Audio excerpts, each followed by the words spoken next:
In example 4, we're given g of x equals x squared minus 9x plus 20, and find the rate of change from -1 to 0. That's what that means right there. So from -1 on the x-axis, -1 on the x-axis to 0, what's my rate of change or my slope on the line here for this function?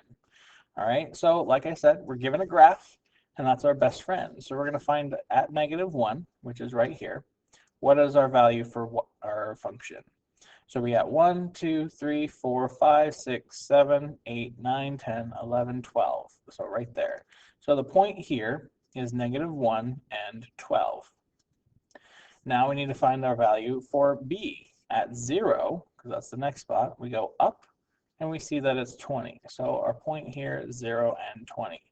We plug this into our rate of change formula, which is f of b minus f of a over b minus a. And since we are actually dealing with g, we would call that g of b and g of a. So we pick a value. Doesn't matter.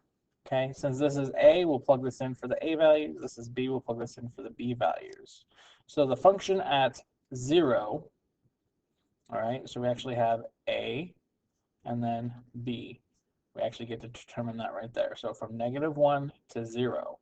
So we have g of 0 minus g of -1 all over 0 minus -1.